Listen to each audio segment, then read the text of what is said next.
Good evening. How's everybody doing? Erev Hoidu Day. Erev Thanksgiving. Great to be learning with you on a Wednesday. Let's light up the darkness. Who's in the house? Stephen in New Hampshire, Sharon in New Jersey, Nancy, North Carolina, Shandora in the Bronx. Wait, it skipped on me. There you are. Paul in the Great Northwest, Bella in Florida, Lucy in Minnesota, Melissa in Great Neck, David in Indiana, Rochelle in Bass Lake, California. Welcome, everybody. Tonight's episode of AT Daily, sponsored by Irvin Barry. Very simple, very beautiful dedication he's dedicating to his wife and kids. Thank you, Irvin, for enabling us to share more Torah with more people around the world. May you and all your loved ones be showered in blessings, and we say Amen. Our daf is page 20 today. We're going to pick it up near the bottom of 19b, continuing our discussion of Mishna number 2 here in chapter 2. And we're talking about ascribing damages in a situation where the animal that causes the damages is behaving either in the manner that is normal, common for that animal to act, or if he's deviated from that manner. And what does that affect? Are we going to consider the owner of the animal forewarned, right? In the same way that the owner of an ox, in terms of the kind of damage of goring, where, it uses its horns. So if the ox has never behaved that way before, it's considered an innocuous ox. And the owner's going to be liable for usually half the damages. But if the ox has done that twice already, so the owner should know, there's a dangerous ox. It's a habitual gorer. In Hebrew, a mu'ad, as opposed to a tam, a simple or innocent ox. So then at that point, the owner is forewarned, and if his ox damages somebody that third time, now he's going to be liable for the full amount of damages.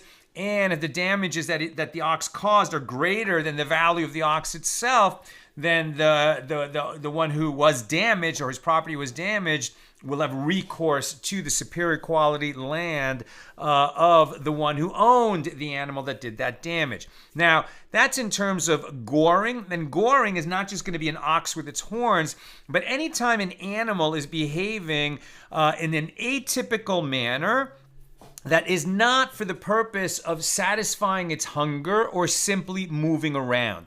And that's why an animal kicking is going to be considered in the category of goring. On the other hand, if the animal is eating, the owner is considered forewarned that the animal is always going to want to eat food that is fit for it to eat, appropriate for it to eat. The kind of food that you would expect an animal to want to eat if that food is in front of the animal. On the other hand, if the animal suddenly starts eating, shirts and jackets and ties, why would an animal eat that? Nobody would predict that. We don't consider the owner to be forewarned for an animal eating garments. Therefore, we're going to treat that kind of eating like we treat the innocuous ox with regard to goring, right? And then in terms of trampling, we were looking at kicking pebbles and the indirectness of the damage. But now that was in Mishna number 1 of chapter 2. Now in this Mishna number 2, we're more talking about eating and what is considered typical and atypical eating for an animal and how that affects the kind of damages that the owner might have to pay.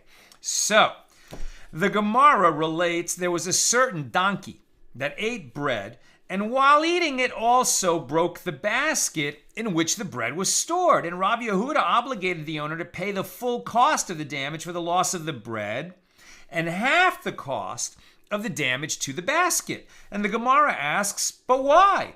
Since it is typical for a donkey to eat bread, it is also typical for the donkey to break the basket in which the bread is stored, and therefore the owner should pay the full cost of the damage for the basket as well.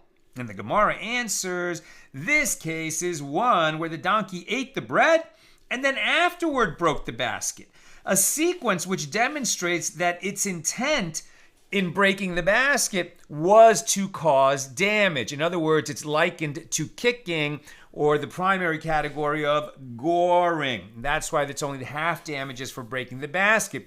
If the basket had been broken in the course of the donkey eating, then it would have been in the category of eating, and the owner of the donkey would have been liable for all the damages.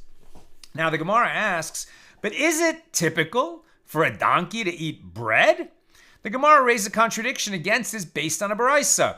If it ate bread, or meat, or a cooked dish, its owner must pay for half the cost of the damage. And what, is it not referring to a domesticated animal, and thereby implying that it is not typical for a domesticated animal to eat bread? But the Gemara rejects this supposition. No, it is discussing an undomesticated animal, which does not typically eat bread, but a domesticated animal does eat bread. It's not so surprising that an animal that is kept typically around a home or on a farm, let's say, would eat human food, including bread. Now, the Gemara questions this explanation. If the Bryce is discussing an undomesticated animal, then it is typical for it to eat meat. And the Gemara clarifies the Bryce is referring to meat that is roasted, and it is not typical for an undomesticated animal to eat roasted meat. Or if you wish, say instead that the law of the Baraisa is not stated with regard to an undomesticated predator, but with regard to a deer, which does not ordinarily eat meat and bread. Or if you wish, say that actually it is discussing a domesticated animal, but it is discussing a case where the animal ate at the table. And this is not typical behavior for an animal. Now we're on page 20a. So the Gemara relates, there was a certain goat that saw a turnip on top of a clay barrel, known as a didana. And the goat climbed and went up and ate the turnip. And in doing so, it broke the barrel. So Rava obligated the owner of the goat to pay the full cost of the damage, both for the turnip and for the barrel. And the Gemara explains what is the reason that he held the owner fully liable for the clay barrel as well as for the turnip. After all, breaking barrels is not the typical behavior of a goat. It's not foreseeable that it's going to go and break a barrel. And the Gemara answers, since it is typical for the goat to eat the turnip, it is also typical for it to climb and go up in order to get it. Consequently, breaking the vessel is categorized as eating for a goat. Right? It's a couple of things about that goat, right? And goats in general. Number one, they eat almost anything. They are hungry creatures who will go after anything. Number two, they're amazing animals. I mean, agile and lithe and balanced and able to get to places that are just extraordinary. I don't know if you've ever seen these videos of certain mountain goats. I mean, they're just walking on the side of a cliff, a slope that, I mean, obviously can't be vertical, but it must be like 80 degrees, not like this, but like that, with barely little ledges. And these goats are just jumping around. I mean, one tiny misstep and they're going to plunge, half a mile to their death. No problem for the goats. So they really are amazing creatures. And if you own such a creature, you should know that it will go anywhere and do anything to get at food when it's hungry. So you're on notice. Ilfa says, If a domesticated animal was in the public domain and it stretched out its neck and ate from a sack of produce that was loaded on the back of another animal, its owner is liable to pay for the full cost of the damage. And the Gemara asks, what is the reason for this? And the Gemara explains, the back of the other animal is considered like the courtyard of the injured party. And for this reason, the owner of the animal is liable for damage classified as eating there. Remember, broadly speaking, for your animal eating or trampling, where the owner is considered forewarned, and it's going to be full damages, but the owner is exempt if his animal ate produce or trampled over some property when it happened in the public domain. Like the basic theory being, I mean, the Torah says this, but the basic theory being that the people who leave their produce lying around in the public domain unguarded, well, they took a risk that they shouldn't have taken, because it is the typical nature of animals walking through the public domain who are allowed to be there to eat what they find in their path. But that doesn't mean that an animal walking around in the public domain has the right to stick its mouth into somebody's backpack, right? So the person did take a proper precaution. He wasn't walking around, like with his sandwich, like easily accessible to some animal walking by. He had it put away in his bag. And so he had an expectation that it was safe there. So if somebody else's animal, goes and rummages into somebody's luggage, into his backpack, and takes the food from there, now it's like the owner's animal entered somebody's private property, even though in this case it was on somebody's person in the public domain, but there's going to be full liability for the owner of the animal.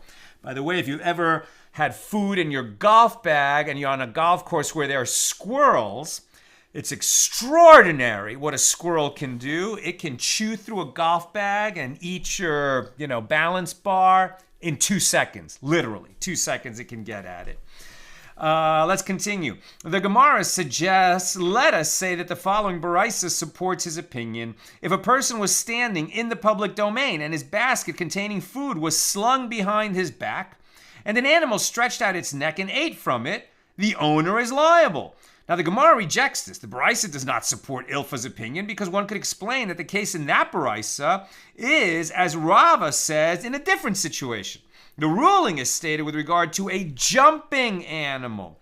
Here also it can be suggested that the ruling of the Baraisa is stated with regard to a jumping animal. And since the animal engaged in atypical behavior, it is classified as a case of goring, as opposed to a case of eating. For damage classified as goring, the owner of the animal is liable for his animal's actions in the public domain, although he pays only half the cost of the damage until the animal has done it a few times, and then he becomes like a habitual gorer. In this case, what he's doing is eating, but it's an atypical thing. So, what I mentioned about a squirrel, right? If somebody owns a pet squirrel that he's carrying around in the public domain, it chews through somebody's bag and eats their food, okay, that is eating in the public domain. Now, but what they're saying is they're distinguishing between chewing into somebody's backpack or just jumping on someone's head, when they're carrying a basket of food up there.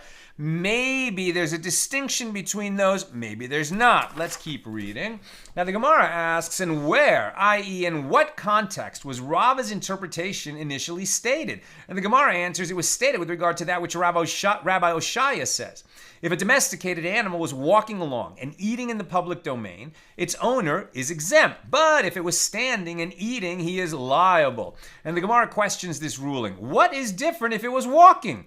Is it because eating while walking is the typical behavior of an animal, but standing and eating is also typical behavior? And Rava says Rabbi Oshaya's ruling is stated with regard to a jumping animal, which is not typical behavior for the animal. So in other words, if, people were storing their produce somewhere in the public domain at a, high up, where they're confident that passing by, cattle and other kinds of livestock who typically go through there are not going to be able to reach it, so the produce is safe. And then somebody brings into the public domain a monkey, who can go anywhere and do anything. Okay, well, that monkey, that's irregular, an irregular animal to have in the public domain. And so even though for a monkey, it is, typical behavior to climb around and grab any food that it wants. It's not something that the public would have expected, and so the owner of the monkey has to know that he's got a particularly dangerous animal in terms of that it will go and eat anything and get into people's stuff that would have been considered guarded with respect to normal animals in the public domain, but not to a monkey. Rabbi Zera raises a dilemma. If an animal is rolling, what is the law? And the Gemara asks, what are the circumstances of the case about which Rabbi Zera inquires? The Gemara answers, for example, if there was a sheaf of grain on private property, and it was rolled along by the animal, and the sheaf went from the private property into the public domain, and the animal ate it there, what is the law?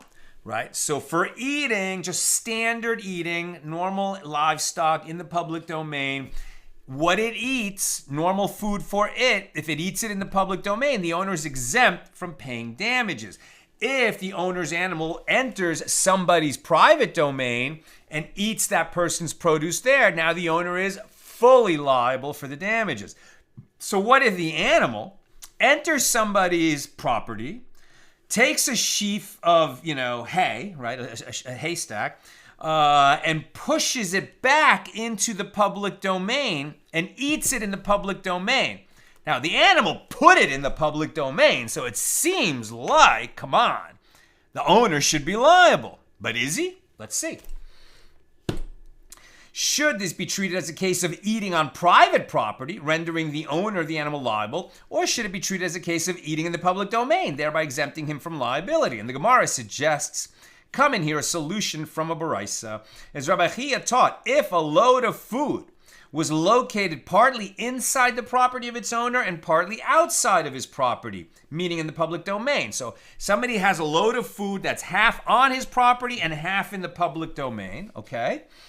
And an animal ate inside the private property, well, then the animal's owner is liable, as this is a case of damage classified as eating on the property of the injured party. But if the animal ate outside, then its owner is exempt in accordance with the laws of eating in the public domain. And so what? Is it not the case? Is it not that the case is one where the food was rolling along and the law follows the location where it was actually eaten? And the Gemara explains, no, say instead it ate.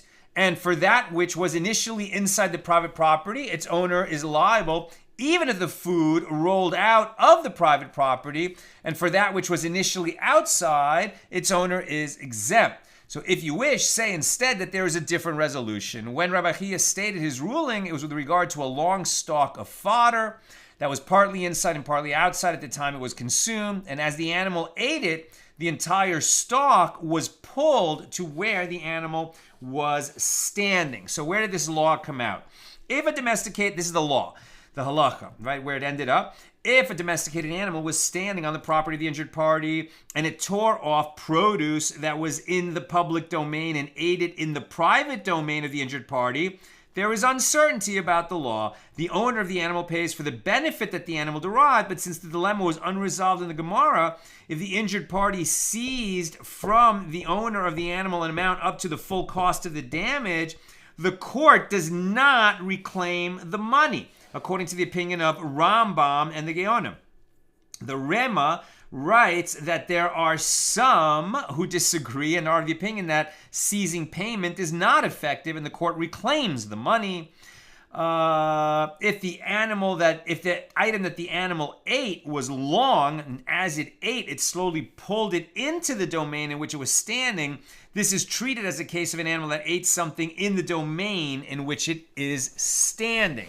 So I feel like we don't really have the question answered if the animal entered somebody's private property and pushed some of that food onto the public domain and did the eating in the public domain. Is that the same as, sticking its head into the private domain and pulling the food and doing the actual eating, and like it's something long that keeps getting pulled along? Sounds like that would be pretty similar, and it seems like we have some doubt. Now, the Gemara asks, to which case is this referring? In which case is the one exempt from liability if the damage occurred in the public domain? Rava said it is referring to all of the cases. One is exempt from liability in the public domain, even if his animal ate garments or vessels, despite the fact that this is an unusual thing for the animal to do, and therefore eating garments or vessels should be classified as a case of goring, which would normally result in liability when it occurs even in the public domain. And what is the reason for this? Rav answers his own question by stating a principle. With regard to anyone who deviates from normative behavior in his actions, if another came along afterward and deviates from the norm with regard to the action the first has done, and thereby causes damage to him, the one who causes the damage is exempt from liability. So, in this case, the injured party left his garments or vessels in the public domain. Unusual, careless, negligent behavior. So thereby he deviated from normative behavior, and therefore the owner of the animal that acted atypically and ate the garments that were atypically left in the public domain, the owner of the animal is exempt because, right, it was one atypical behavior on top of another atypical behavior. And Shmuel said, they taught in the Mishna that one is exempt from liability for damage caused in the public domain only in a case where his animal ate fruit or vegetables in accordance with the laws of eating in the public domain. But if the animal ate garments or vessels in the public domain, the owner is liable to pay for half the cost of the damage like an innocuous ox. That's what our Mishnah said. Since this is atypical animal behavior, it is not classified as eating, but rather as goring, and that's why the owner is liable for half the damages, and if his animal continues to do that, it creates a pattern, then the owner is going to be fully liable. And similarly, Reish Lakish said, in accordance with the opinion of Rav, the exemption discussed in the Mishnah with respect to eating in the public domain was said in reference to all of the cases. And Reish Lakish follows his own line of reasoning. As Reish Lakish says, if there were two cows in the public domain, one prone and one walking, and the walking cow kicked the prone cow, its owner is exempt from liability. But if the prone cow kicked the walking cow, its owner is liable. And this indicates that Reish Lakish accepts the principle. Anyone who deviates from normative behavior, if another came along afterward and deviates from the norm with regard to the action that the first has done and thereby causes damage to him, so the one who causes the damage is exempt. Since it is atypical behavior for a cow to lie down in the public domain, even if the walking cow also behaved atypically and kicked the cow that's lying down, its owner is exempt from liability, right? Because the cow wouldn't have been kicking anything if it hadn't come across this unusual situation of a cow lying down in the public domain. On the other hand, if a cow is doing the typical thing and walking through the public domain, and this other cow that's lying there, kicks the walking cow, well, it doesn't matter that it was lying there. It's like any cow or ox that kicks another animal. That's unusual behavior. It's considered like goring. And so the cow that kicked the walking cow, its owner is going to be liable for half the damage. And Rabbi Yochanan says, in accordance with the opinion of Shmuel, they taught in the Mishnah that one is exempt from liability in the public domain only if his animal ate fruits or vegetables, but if the animal ate garments or vessels, the owner is liable to pay for half the cost of the damage. So, the Gemara asks, shall we say that Rabbi Yochanan does not accept Reish Lakish's opinion, even in the case of two cows? And the Gemara rejects that suggestion. No. Actually, it is possible that Rabbi Yochanan accepts the opinion of Reish Lakish, but he distinguishes between the cases. In the case of a cow eating garments instead of food, it is common for people to put their cloaks down in the public domain in order to rest. It's not so unusual to find somebody's clothing lying in the public domain if he's sitting nearby. And this is not considered atypical behavior. But it is not common for an animal to lie down in the public domain. And since this animal behaved in an atypical manner, so no liability is borne by the owner of the walking cow for engaging in atypical behavior and kicking the prone cow. New subject. The Mishnah teaches, and if the animal derives benefit, right? Our Mishnah number 2 here in chapter 2. If the animal derives benefit from eating another's produce in the public domain, although the owner is exempt from paying for the damage that it caused, nevertheless, the owner of the animal pays for the benefit that his animal receives. And the Gemara asks, and how much is this payment? How is it calculated?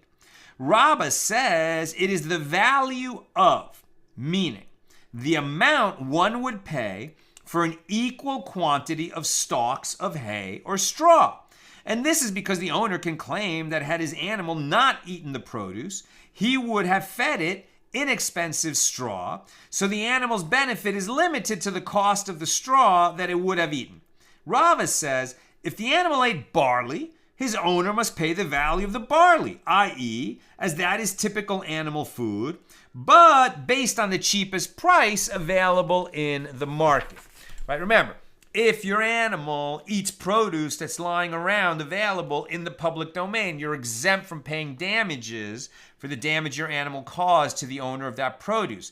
But if your animal benefited, right, if it ate food, it benefited, then you have to pay for that food as if you were paying to feed your animal. And they're arguing about how much. Are you going to be liable to pay for the lowest amount of money that it would have cost to feed your animal anything, cheap hay, or the lowest price available of what your animal actually ate?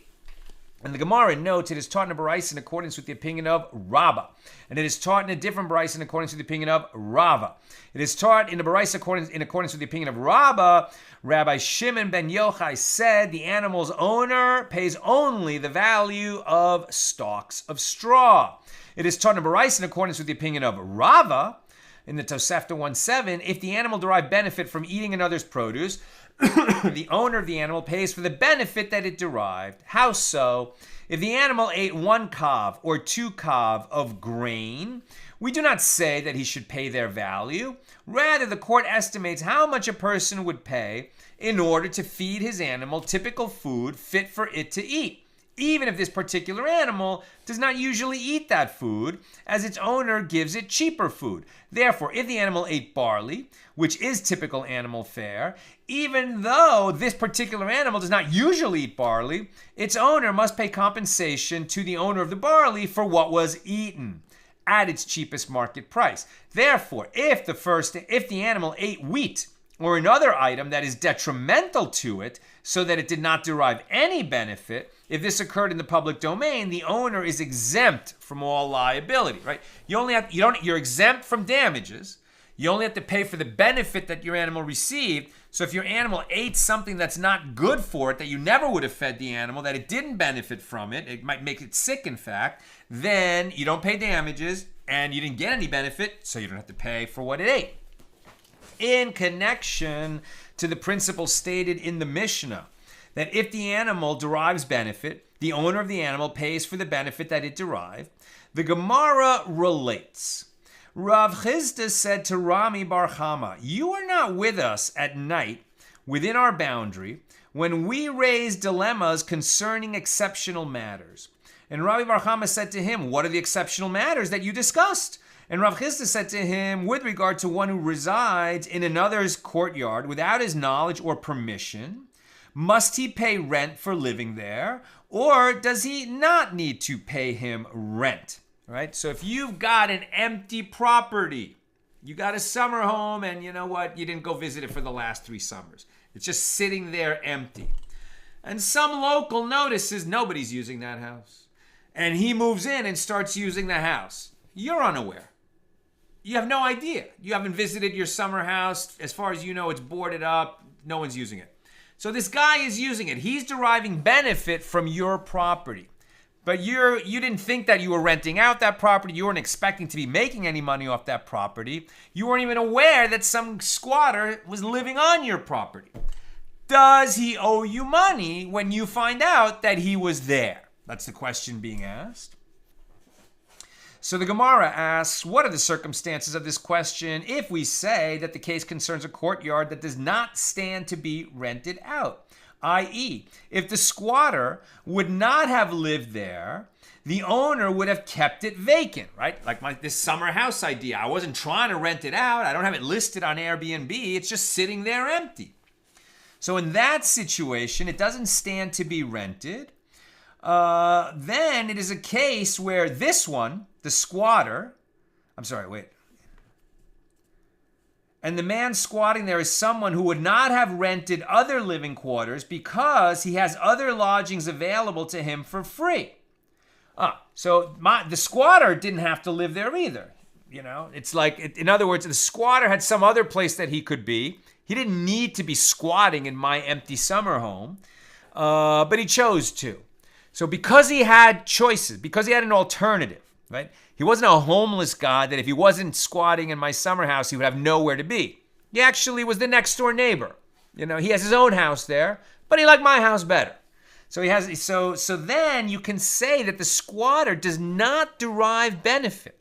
Even though he likes my house better, he had another house that in that same location where he could be. So then we say that the squatter does not derive benefit and that the owner does not suffer a loss. So in that case, certainly no payment is necessary. So that's not what we're talking about. Rather, say that the discussion concerns a case of a courtyard that stands to be rented out.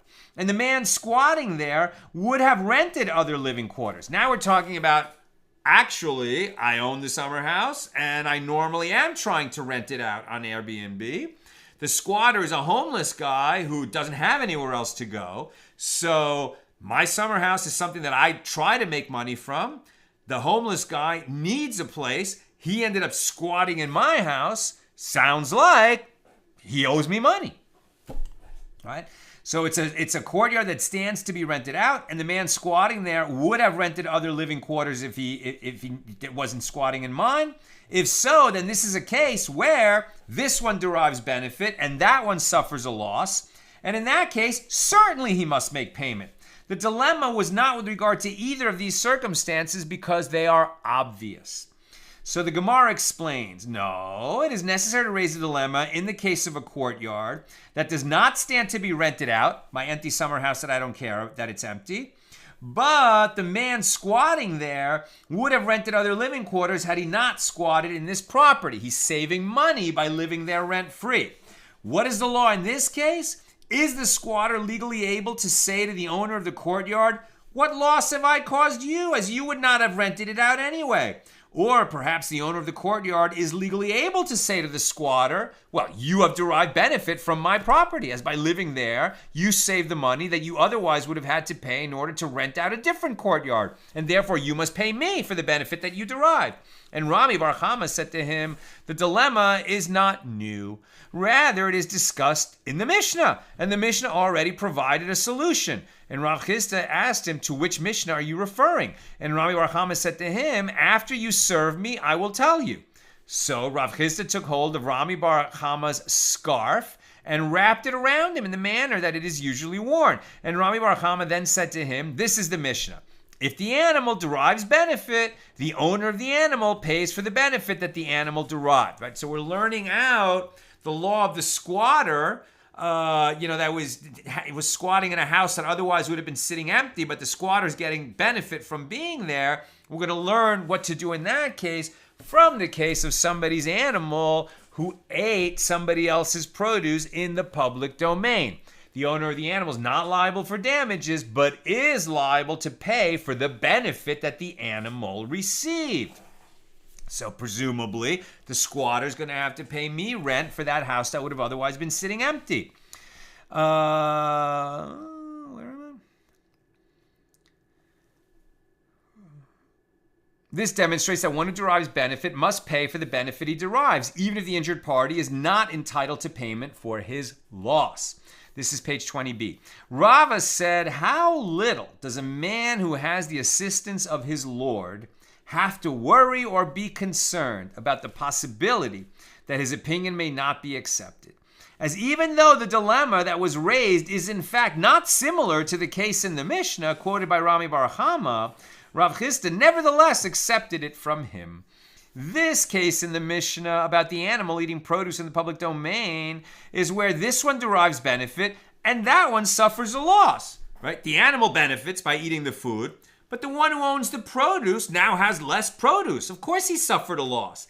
As opposed to my house that was sitting empty anyway, what loss did I suffer when unbeknownst to me a squatter was living there? That doesn't seem comparable to the animal eating the food in the public domain.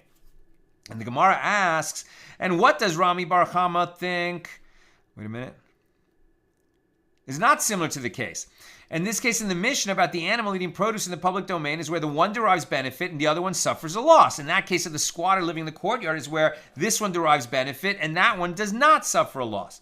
So the Gemara asks, and what does Rami Bar Chama think? Why does he equate the two cases? And the Gemara explains, he holds that if produce is left in the public domain without specification with regard to its ownership, it is assumed that it has been rendered ownerless. The owner of it already lost it. That's why he doesn't lose anything when somebody's animal comes along and eats it. The owner does not expect to derive benefit from the produce, and therefore when the animal ate it, he suffered no loss. Consequently, it's a case where this one derives benefit and that one does not suffer a loss. And it is comparable to the case of the squatter in the courtyard.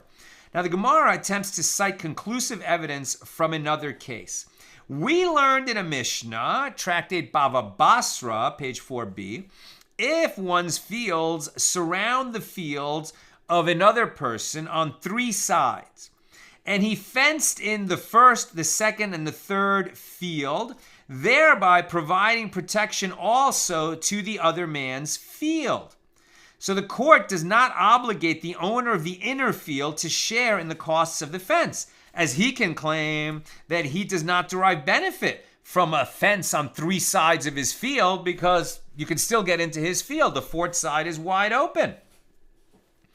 And the Gemara infers, but this indicates that if his fields surrounded the inner field on all four sides, then the owner of the outer fields fenced in the inner field on the fourth side as well, and the court would obligate the owner of the inner field to share in the cost of this fence that now surrounds his field because he derives benefit from it, even though he didn't ask it to be built, he didn't pay for it to be built, he didn't plan for it to be built, but now that he's deriving benefit from it, maybe he should share in the cost of that fence. And the Gemara suggests, conclude from the Mishnah, that where this one derives benefit and that one does not suffer a loss, the one who derives benefit is obligated to pay for the benefit. So in this case, the owner of the inner field benefits from the fence while the owner of the outer field does not suffer a loss, because in any event, he would have needed to build those fences, and the owner of the inner field is obligated to share in the expense, right? No, the Gemara rejects this. It is different there because the owner of the outer field can say to the owner of the inner field, your field caused me to have to build the fence with a larger circumference than I would have otherwise needed, that I otherwise would have needed to had your field not been there. And therefore, your field cost me an additional expense. In other words, if somebody has fields surrounding somebody's inner field, so he wouldn't have had to build this inner fence to separate his fields from that inner field. Do we get what we're talking about here? Oy. Haven't brought out the whiteboard in a while.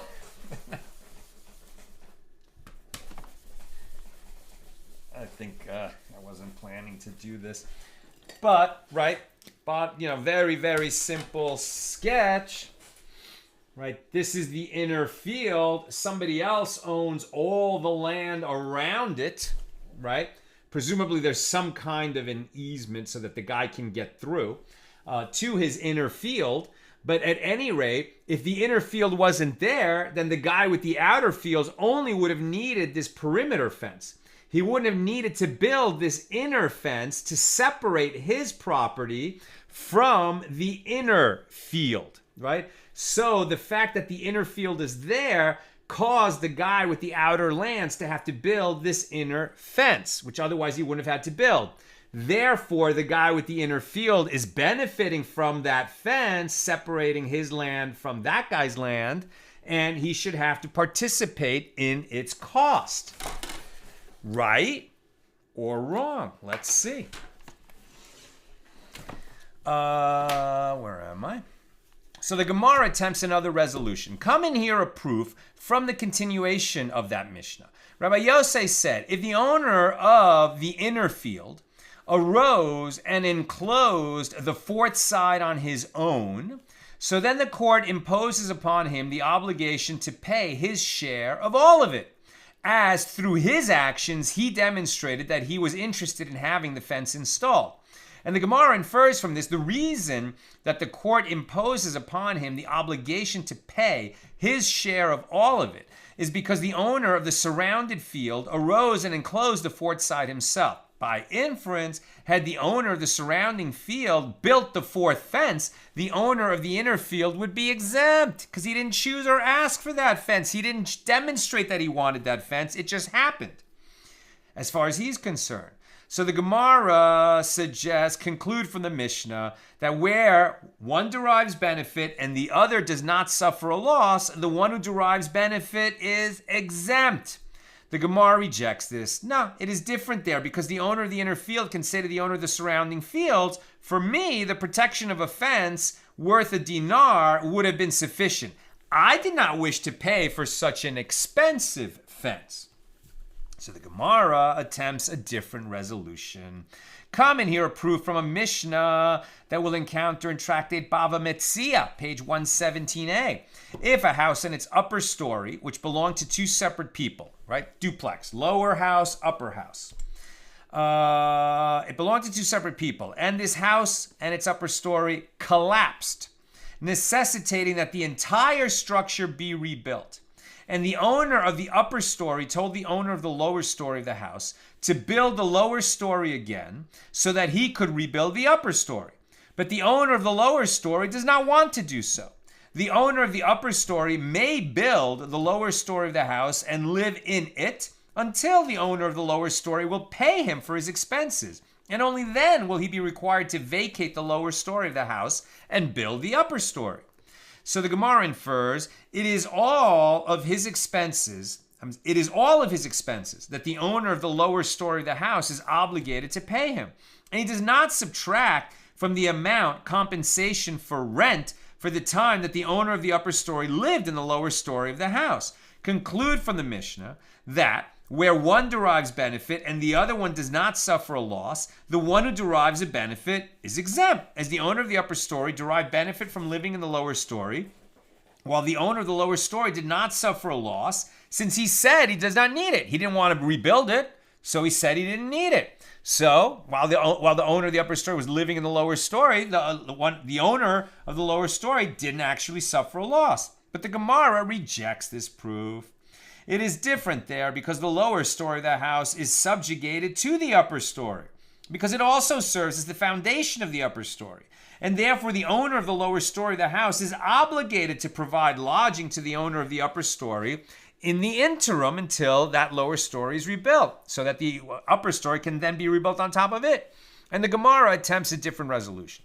Come and hear a proof from the continuation of that Mishnah, in which Rabbi Yehuda disagrees with the first Tana and holds that the owner of the upper story may not reside in the lower story of the house without payment. Rabbi Yehuda says a proof that the owner of the upper story must pay rent is from the law that even this one who resides in another person's courtyard without his knowledge must pay him rent. Conclude from this Mishnah that when one derives a benefit and the other does not suffer a loss, the one who derives a benefit is obligated to pay. And the Gemara rejects this argument. It is different there. As there it is possible to claim that the owner of the lower story does suffer a loss due to the blackening of the walls. As when a person lives in a home, the value of the house depreciates due to the use of the home. That makes a lot of sense. So the dilemma, and I was thinking about that, the squatter living in my summer house, he's not just gonna clean up after himself and leave it pristine the way he found it.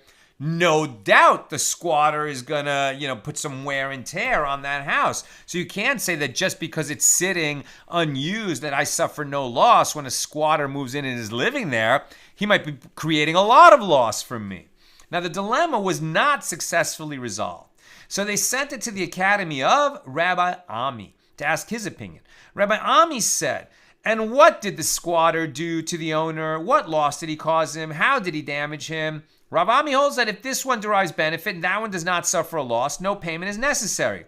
When asked about this dilemma, Rabbi Chia bar Abba said, let us consider the matter. After waiting and not receiving a response, they sent the question to Rabbi Chia bar Abba again. He said, they keep sending me this dilemma. Had I found a response to their question, would I not have sent them a reply? They should have realized that Rabbi Chiya bar Abba did not yet have an answer for them. Now, it was stated that the Amoraim discussed this matter. Rav Kahana says that Rabbi Yochanan says he need not pay him rent. And Rabbi Bahu says that Rabbi Yochanan says he must pay him rent. Right? So they keep arguing. They can't arrive at a solution to the dilemma. If one person is deriving benefit from another person's property, but the owner of the property is not suffering a loss, even though the first party is deriving benefit, does the one who is deriving benefit have to pay or not? He's getting a benefit, but it's not causing the owner loss. So is the one getting the benefit obligated to pay, or is he exempt? Seems like, depending on the circumstances, we arrive at different answers to the problem. So we don't have an overall principle yet. So Rav Papa said, this statement of Rabbi Abahu, citing Rabbi Yochanan, it was not stated explicitly. Rather, it was stated from an inference that Rabbi Abahu drew from something that Rabbi Yochanan said in a different context. As we learned in the Mishna, Me'ila 5:4, right? Me'ila, misuse of consecrated property. If the treasurer of consecrated property took for himself a stone or a crossbeam that had been consecrated, he has not violated the prohibition of misuse of consecrated property. What? If any property is consecrated and you make personal use of it, that is the transgression of Me'ila. So how could it be that the treasurer who's in charge of that consecrated property, who's now making personal use of it, that's not just Me'ila. It sounds like Me'ila and embezzlement. What's going on? And this is because his act of taking the stone or the beam has not effectively removed it from within the jurisdiction of temple property, as any item under his control is in the possession of the temple treasury. So he's the treasurer living on the temple property, and he's in charge of the temple, everything that's been consecrated to the use of the temple. Okay, so he uses some of that property. I mean, some of that consecrated stuff, like a beam, or what was the other thing? A beam or a stone or a crossbeam, and he builds them into his house. But his whole house is consecrated property because he's the treasurer. So he didn't misuse anything. That's a proper use of it. To take that stone or crossbeam meant to be used on the property of the Holy Temple, and it just happens to benefit the treasurer, but that's okay because he lives on that property, and he's allowed to live there because his job is to be the treasurer. Now, if the treasurer gave that stone or crossbeam to another person who's not a treasurer, then the treasurer has misused the consecrated property, as he removed it from the possession of the temple and he conveyed it into the possession of another. But the other man who received the item, he has not misused a consecrated item until he actually uses the item. If the treasurer himself built it into his house, he has not violated the prohibition of misuse of consecrated property until he has lived beneath it for an amount of time worth 1 peruta. And Shmuel said, and this is the law provided, that he placed it over the skylight, as were he to have built it into the actual structure of the house, he would have violated the prohibition of misuse with the very act of construction, as by doing so he effects a change in the stone itself. By contrast, when he places the stone in a place from which it is easy to remove it and give it back, then as long as he has not lived beneath it, he has not as yet misused consecrated property. And Rabbi Bahu sat before Rabbi Yochanan was saying in the name of Shmuel, that is to say, one who resides in another person's courtyard without his knowledge must pay him rent. Similar to the treasurer who resides beneath the consecrated beam without detracting from the value of the beam in any way, but has nevertheless violated the prohibition of misuse since he has derived personal benefit from it. And Rabbi Yochanan remained silent and offered him no reply.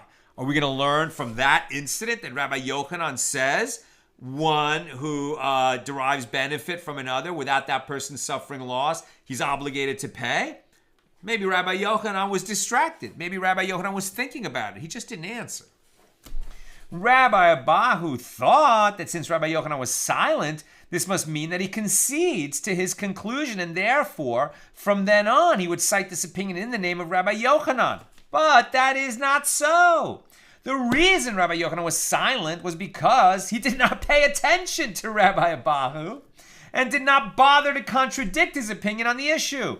In truth, Rabbi Yochanan's opinion is, as was reported in his name by Rav Kahana, that a squatter living on someone else's premises without his permission and without causing him any loss is exempt from paying the owner rent. I'm almost done. Questions or comments, please get them in.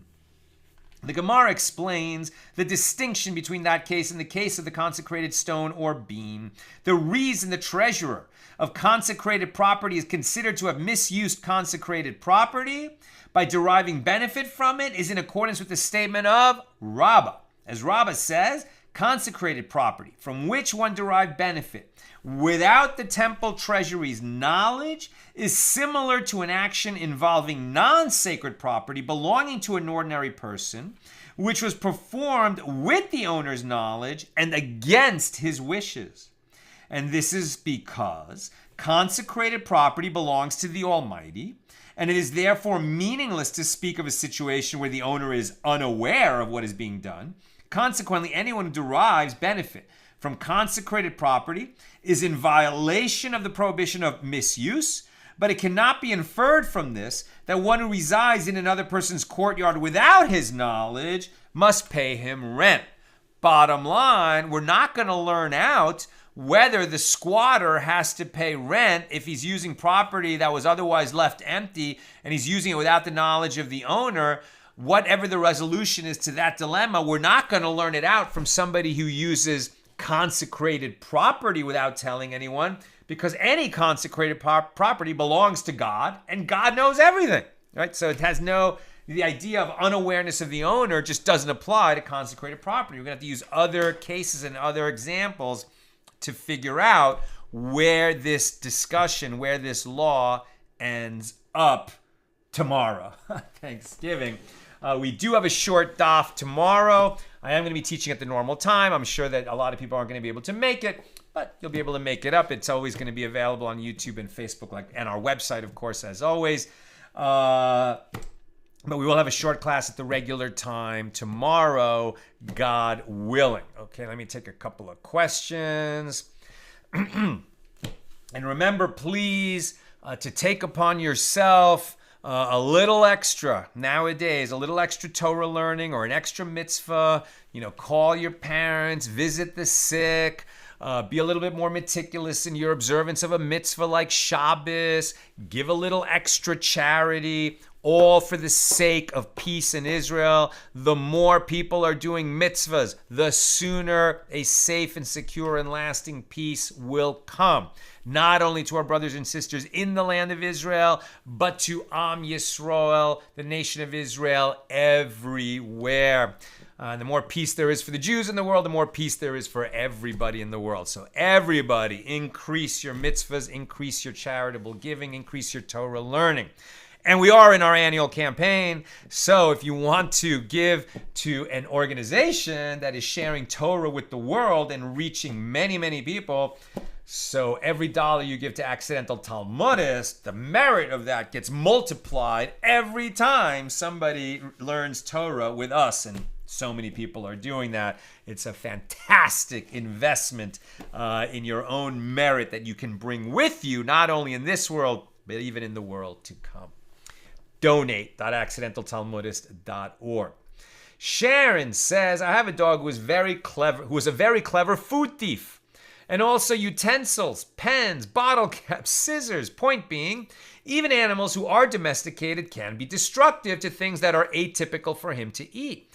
So is his behavior considered atypical, or is it considered typical to him? Sounds like atypical for a dog, typical for your dog.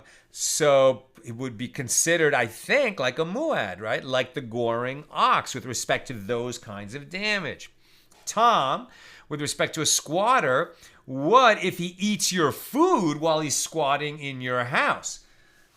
Now, that's a great question, right? Because the distinction that Tom is making is, well, if he's neat and he leaves the house the way that he found it, then while he was living there, I really suffered no loss. But if he was consuming produce that I had stored in my house, that summer home that I'm not visiting, maybe I'm one of those guys who's preparing for the zombie apocalypse and I got a basement full of food, and while he's squatting in my house, he's eating food from my basement. For sure, I suffered a loss. Question then is he liable to pay me only for the benefit that he gained, which was, let's say, the food that he ate and I would have to replace, or now that he owes me for something, the food that he ate, does he also owe me rent? Does he owe me for the value of my time that I have to spend going to shop for that food and replace my valuable storage, for the zombie apocalypse? Not sure. We haven't resolved this question yet. Joseph, what if the animal ate something of the neighbor's that harms the animal? Yes, right, we did cover that, which was food that it ate in the public domain, which does not confer benefit on the animal, exempt from damages and exempt from benefit, since there is no benefit. And finally, Sharon, what if the neighbor who builds the fence did this to contain his ox? So it was a necessity for the ox owner, and even if the other neighbor benefits from the fence, let's say privacy or to help grow plants, etc., but it is not necessary for him, why should he be obligated to pay for it? And the benefiting neighbor would not have otherwise built a fence. And I think that your analysis is exactly where the sages came out on that. Or at least that was one of the opinions, that yeah, he wouldn't have built that fence. Even if he did build a fence, he wouldn't have built that fence. He might have built a cheaper fence. But he wasn't ready to build a fence at all. So why should he have to participate in the cost? And it seems like the sages said he only has to participate in the cost if he somehow demonstrates that he wants that fence. Not just that it's beneficial to him, but that he wants it. And that's why the case of the 3 sides of the fence, which the guy then goes and finishes, then he shows, with his actions and his own investment, that he wanted his field surrounded. So then he would participate in the cost of the other 3 sides. But if he does nothing, he's not going to be asked to pay for the fence that, sprung up around him without any request or demonstrated desire from him. That's what I've got for us today. Please, everybody, be safe, be well, keep the discussions upbeat at your Thanksgiving table. Remember that the word for turkey in Hebrew, hoidu, is the same word for thanks. What a beautiful coincidence that is. Hoidu Hashem ki tov, ki le'olam hasdo. The Lord is good. His kindness is forever. It's always good to be mindful of that. How much more so on a day of giving thanks. May everybody be blessed with a beautiful and safe and healthy and enjoyable Thanksgiving. And with God's help, we'll be together again tomorrow, learning at the regular time, 6